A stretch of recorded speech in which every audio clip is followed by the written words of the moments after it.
The subject of my master's research was scrape behavior of white-tailed deer. And I spent a couple years out in the woods doing nothing but studying scrapes. But all that time, I was seeing all these rubs, and that made me have a lot of questions about rubs and rub behavior. So when I went on to my PhD, the natural subject was rub behavior of white-tailed deer. Rubs are simply where deer primarily use their antlers to remove the bark from a tree and, more importantly, deposit a scent on the tree. No one knows exactly what scent they're depositing and what communication is occurring there, but based on a huge amount of research by me and others, we believe we understand a bit more about rubs than a shiny tree in the timber. Growing Deer is brought to you by Bass Pro Shops and Cabela's. Also by Reconics, Eagle Seed, Winchester, Avian X Decoys, Lacrosse Footwear, Fleet Outdoor Apparel, Morel Targets, Bog, Hooks Custom Calls, Summit Tree Stands, RTP Outdoors, Yamaha, Fourth Arrow, Onyx Hunt, Scorpion Venom Archery, Case IH Tractors, Bloodsport Arrows, Burris Optics, Code Blue, Decode, G5 Broadheads, Prime Bows, and Redneck Hunting Blinds. Why do deer go to all that effort to remove the bark off a tree? Well, some people think it's because they're preparing their neck muscles for fighting. It's kind of like exercise or a punching bag. There may be something to that, but I think it's much deeper. I think they do that because inside that bark, that wood will hold scent better, and they're depositing pheromones, especially bucks, from the forehead gland, maybe some from the preorbital gland.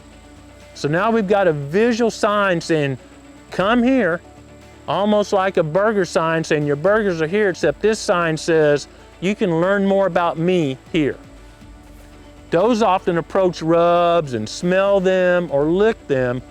Whether they're just receiving information or leaving information is not known. Small rubs, half-inch, inch or so in diameter, right in the center of the area that was rubbed, are rarely re-rubbed. It's kind of a one-time use only, but they can still be a great sign. You go to a field edge and there's 50 rubs back in the timber, 20 yards, a bunch of saplings there. That's an excellent indicator. That's a staging area. And a buck is spending a lot of time there before he enters the field. Larger rubs, and when I say larger rubs, 3-4 inches, I have measured rubs as big as my waist, literally.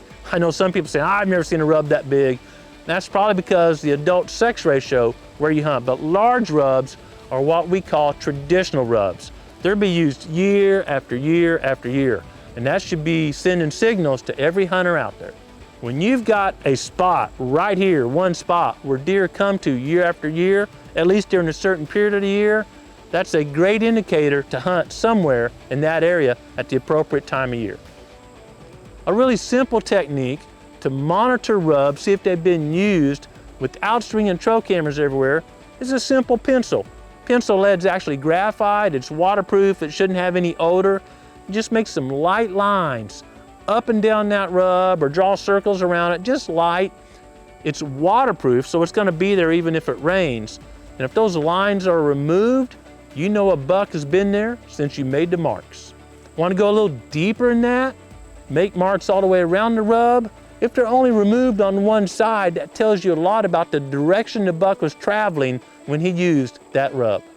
A string of rubs, what's often called a rub line, is an excellent marker of a travel corridor.